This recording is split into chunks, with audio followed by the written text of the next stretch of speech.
आतंकवाद पर ये 2 रचनाएं हों, इसके पूर्व हमारे मंच पर उनके सक्सेना जी उपस्थित हैं। मैं चाहता हूँ कि वे उनका वक्तव्य मुख्य से बड़ा मार्गदर्शन का काम करेगा, क्योंकि विषय भी बड़ा गंभीर है।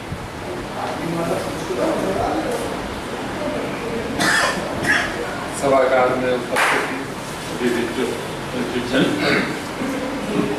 मैं मनोविज्ञान का विद्यार्थी रहा हूँ, तो मैं इसके मनोवैज्ञानिक पहलू पर थोड़ा विचार करूँगा। हमारे देश में एक चीज कहिए, अगर किसी को मालूम हो कि इस घर में 4 भाई रहते हो, चारों लड़ते हैं, तो उनके ऊपर हमले की अगर संभावना होगी, जहाँ पे 3 भाई रहते हो, तीनों बिल्कुल एक है। हमारे देश में जो हम बट गए हैं, और एक चीज बता दूं, आजादी के काफी पहले तक हमारे देश में सामाजिक दूरी थी, दिलों में दूरी नहीं थी। आज सामाजिक दूरी कम हो गई है, खान पान के रिस्ट्रिक्शंस कम हो गए हैं, लेकिन दिलों की दूरी बढ़ गई। और इसके पीछे एक जो बहुत बड़ा कारण है वह है वोट बैंक की राजनीति। मेरा मानना है कि वोट बैंक बन नहीं सकता जब तक कि इन ग्रुप को यूनाइट न किया जाए और आउट ग्रुप के प्रति घृणा न पैदा की जाए। और आउट ग्रुप के प्रति घृणा पैदा करना और इन ग्रुप को यूनाइट करना, ये वोट बैंक की एक बहुत बड़ी साजिश होती है। तो ये एक है, और जिसकी वजह से जब आजादी की लड़ाई लड़ रहे थे तो ठीक है, धर्म अलग थे, जातियां अलग थी, लेकिन सबका लक्ष्य एक, और सबने एक साथ कुर्बानियां दी। लेकिन आज के युग में हम इतने स्वार्थी हो गए, और यहाँ तक कि हम देश को ही भूल जाते हैं।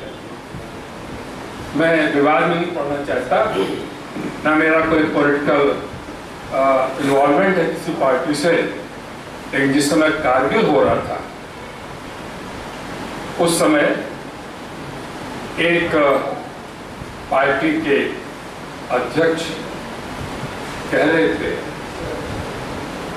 युद्ध चल रहा था, उस समय उनका बयान था कि सरकार की इंटेलिजेंस फेल्योर की वजह से ये हुआ है, और इतने युवक, हमारे युवा साथी बच्चे, माओ की गोद सूनी हो गई, लोगों के सुहाग सूने हो गए। और उस समय मैं एक रिसर्च टेक्निक है कंटेंट एनालिसिस, जिसमें मैंने थोड़ी सी दक्षता प्राप्त की है। मैंने उनके लेक्चर को जो नोट किया उसकी कंटेंट एनालिसिस की, और इस निष्कर्ष पर निकला, क्योंकि इस समय आप याद होगा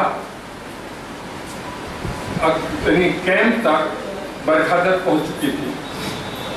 तो इतना हमारा ये जो मीडिया सब जगह था, और ये बयान जब हो रहा था, मैंने 100 लोगों पर अध्ययन कराया, उसमें से 90 लोगों ने माना कि जो युद्ध में लड़ रहे हैं, इस बयान से उनका मनोबल टूट सकता है। ना केवल वो, बल्कि उनके जो परिवारजन हैं वो एंजाइटी में और स्ट्रेस में जा सकते हैं। तो जिस तरह से, और उस समय मुझे मन में आया, मैंने कहा भाई ये तुम बाद में करते, बाद जो समाप्त हो जाता तब तो तुम सरकार को पूरी तरह कंटेनर में खड़ा कर लेते, कोई फर्क नहीं पड़ता। लेकिन जिस समय ये जो चल रहा है उस समय ये बयानबाजी, शायद उससे उनको कुछ मिलता, या जो हमारे विपक्षी हैं उनका कुछ नुकसान होता। इस भावना से उन्होंने ये वक्तव्य दिया।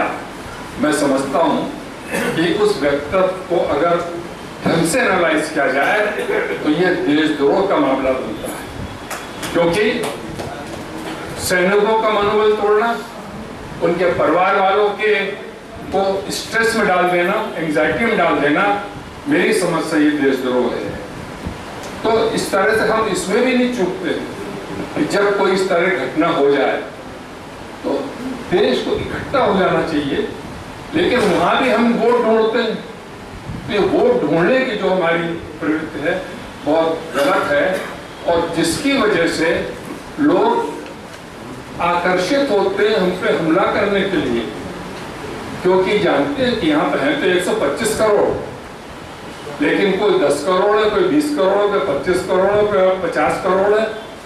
ये 125 करोड़ इकट्ठे नहीं है, और जब तक ये 125 करोड़ इकट्ठे नहीं होंगे, वैसे तो हम जानते हैं कि एक शब्द है कि इंडिविजुअल डिफरेंसेस है, लेकिन जो हमारे देश के राष्ट्र के जो मुद्दे हैं उस सब में हमारा चिंतन एक सा होना चाहिए और राष्ट्रभक्ति सबसे पहली होनी चाहिए।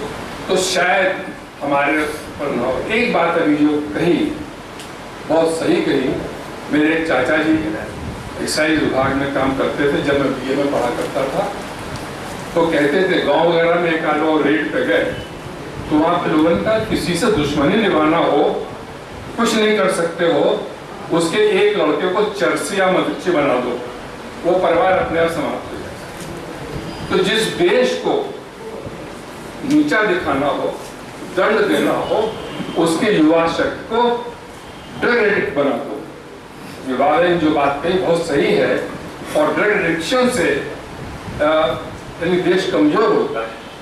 तो मैं उनकी बात का पूरी तरह समर्थन करता हूँ। जब बोल रहे थे मुझे अपने चाचा जी का वो स्टेटमेंट याद आ गया, तो मैं अधिक समय ना लेकर के और ये कहूँगा कि हम सब यूनाइट हों, एक हों, जो हमारे बेसिक मुद्दे हैं उनमें सब में हमारी सोच एक से हो। और मैं कहता हूँ कि नेशनल इंटीग्रेशन 3 पीस का परिणाम होता है।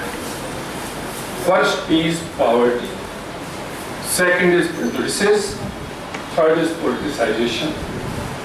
और आप ये माने कि पॉवर्टी, ILO के हेडक्वार्टर पे लिखा हुआ है, poverty anywhere is a threat to prosperity everywhere.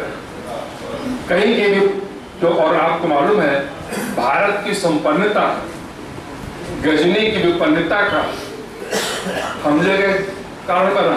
जो महमूद गजनी जब आया था शासन करने नहीं आया था, वो सोना लूट के ले जाता था, लुटेरा था। तो क्या भिखारी के झोंपड़ी में कभी डाका पड़ता है? नहीं पड़ता। तो हमारा संपन्न देश, तो ये जो है कि poverty anywhere is a threat to prosperity everywhere, बिल्कुल सही है। तो पॉवर्टी को इरेडिकेट करना पड़ेगा। अभी बात आई रोटी कपड़ा और मकान जिसके पास नहीं है उसको हम देशभक्ति आसानी से नहीं सिखा पाएंगे। रोटी कपड़ा मकान, और दूसरा प्रेजुडिस जो हमारे बायसेस हैं, रिलीजियस बायसेस हैं, कास्ट बायसेस हैं, रीजनल बायसेस हैं, लिंग्विस्टिक बायसेस हैं, इन बायसेस पर प्रहार होना चाहिए। और तीसरा आज जो सबसे बड़ा है पॉलिटिसाइजेशन, इसमें वोट बैंक पॉलिटिक्स भी है। तो अगर 3 पीस को हम क्लियर कर पाएंगे, पॉवर्टी, प्रेजुडिसेस एंड पॉलिटिसाइजेशन, तभी शायद देश में एकता हो पाएगी। और राष्ट्रीय एकता के लिए आवश्यक है भावनात्मक एकता। Emotional integration precedes national integration. तो इन बातों के साथ अगर ऐसा हो जाए तो आतंकवाद 1 मिनट समाप्त हो जाएगा। इन्हीं बातों पर शायद मैंने ज्यादा समय ले लिया, मैं धन्यवाद।